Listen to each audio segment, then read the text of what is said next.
minimize Alberta's CO2 footprint during this extraction, one power source option is thorium via a liquid-fluoride thorium reactor, referred to as LFTR, lifter.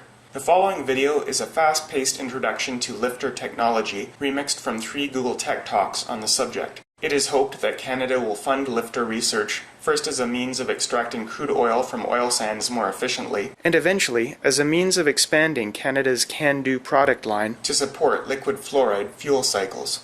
We have today Dr. Joe Borrometti. Thank you. Today's speaker is Robert Hargraves. It's a blessing to be here. Today we have Kirk Sorensen. I'm very excited to be here at Google. Thorium is an element. It is slightly radioactive. It is a metal. It's got a very wide liquid range, some other interesting properties. Thorium is not really commercially used for anything of much these days. Nuclear fission is an incredibly dense source of energy. Nature gave us 3 options for fuel. The one on the top is what we use all the time. So what's the distinction between them? Well, it was discovered in context of a war. All of these were initially evaluated in terms of their destructive potential. Natural uranium, isolate that U-235 and they could make a bomb out of it, and that was Hiroshima. Take the remaining uranium, irradiate it, and you could make plutonium and you could make a bomb out of it. Now what about thorium? Could you irradiate that and make a bomb out of it? It's a really bad idea. But thorium's no good for nuclear weapons. You can take a little bit of thorium, put it in a normal reactor, you get some benefits out of it. But it's not an end-all. It doesn't extract all the energy out of that thorium, and it doesn't mitigate all the problems you have with today's nuclear power. Here's what happens in today's light water reactor. You start off with about 250 tons of uranium. Some of it's enriched.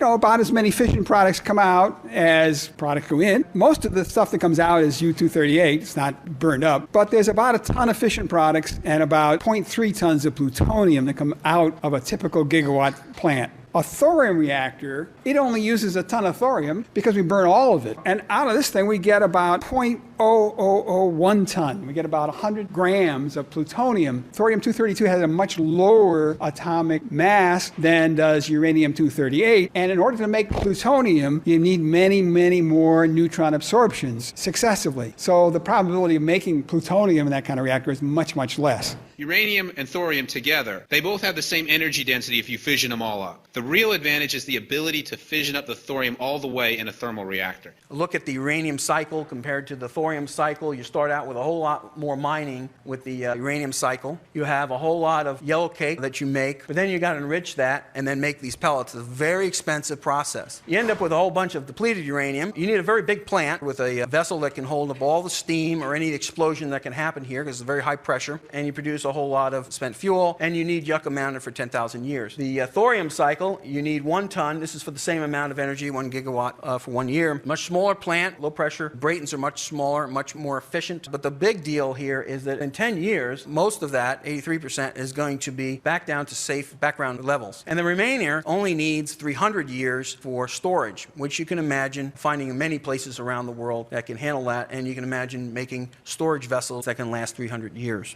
Weinberg called it burning the rocks. You could literally mine rock just for its energy content. The average crust of the Earth, a cubic meter has about 12 grams of thorium in it. And that would be enough to power your life for about 10 to 15 years.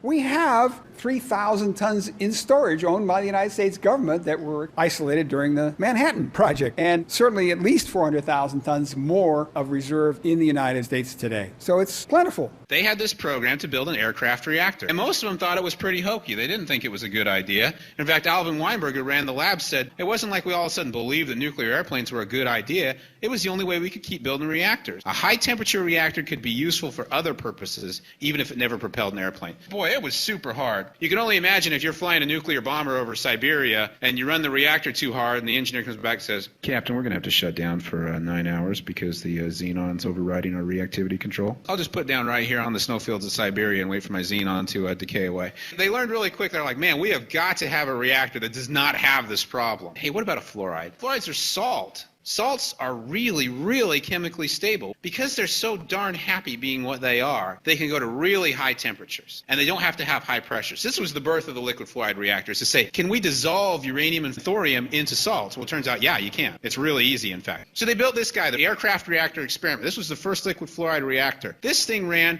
for about 100 hours at some of the highest temperatures ever achieved by a nuclear reactor. And what's even cooler about it was it did it at atmospheric pressure. This wasn't some big high-pressure reactor. So this is what the molten salt salt reactor experiment looked like. It was a bunch of graphite fuel elements in that tank, and then they would flow the fluoride fuel through it. And they ran this reactor for about 5 years, from 1965 to 1969. And during that time, they demonstrated a lot of the features that we would want ultimately in Lifter. Online refueling, they did it. When they wanted to take out the uranium, they used fluorination. And they had this fantastic safety feature. It's called the freeze plug. Because the fuel is so hot, if you cool it down, it will freeze and it will lock up in the pipe. And so they had a little blower over a flattened section of pipe, and it kept part of the salt just frozen right there in the pipe. If you lost all power to the reactor, if you turned all the lights off, all the juice off, that freeze plug would melt and the salt would drain out into a drain tank that was passively cooled. In most reactors, you have to take the coolant to the reactor in an emergency situation. And that makes them hard to build because you've got to have the regular core be able to run and make power 99.9% of the time. But then in an emergency case, you've got to be able to get the emergency coolant in and override everything else you've designed for all the other times. These guys, on Friday afternoon, they'd just go and they'd turn off all the power, and the salt plug would freeze, the thing would drain into the tanks, it would freeze up over the weekend,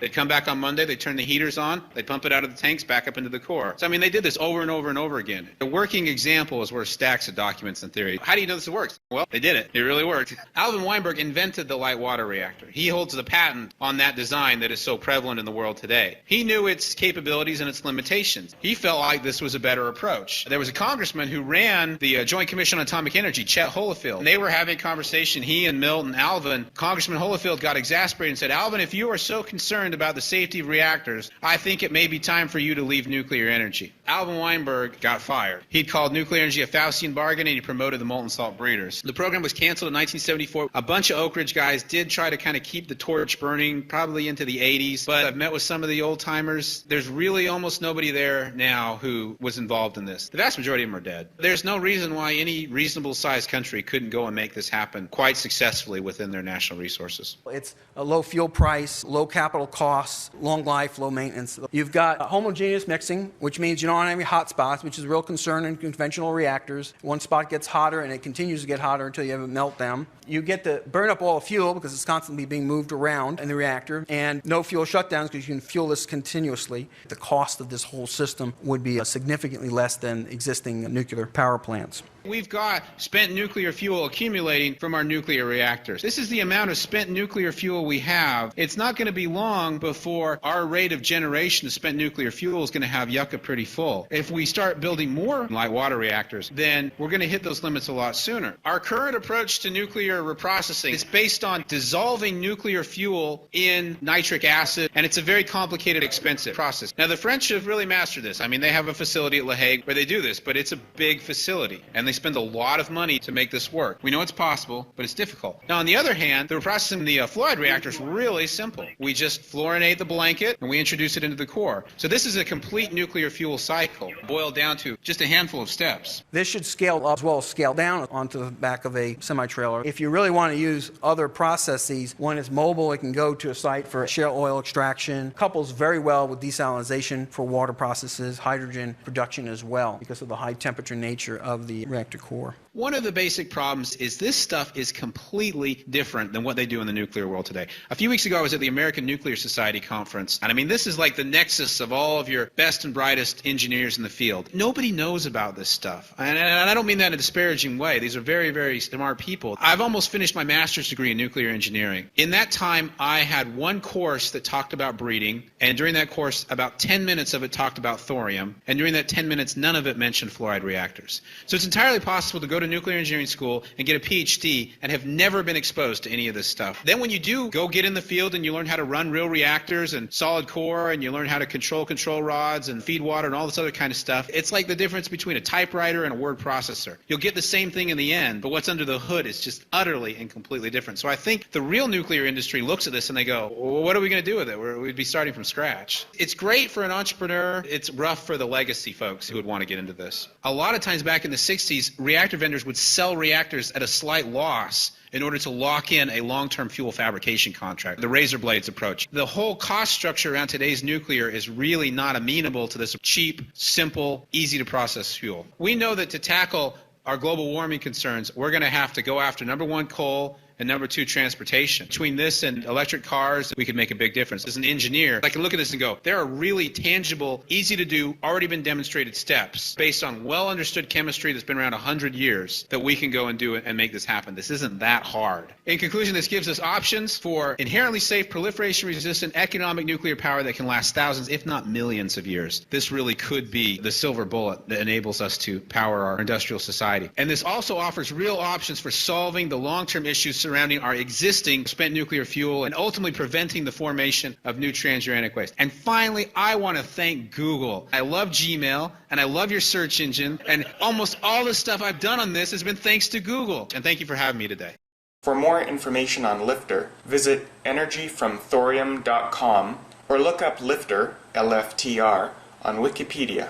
Thorium Remix 2009 was edited by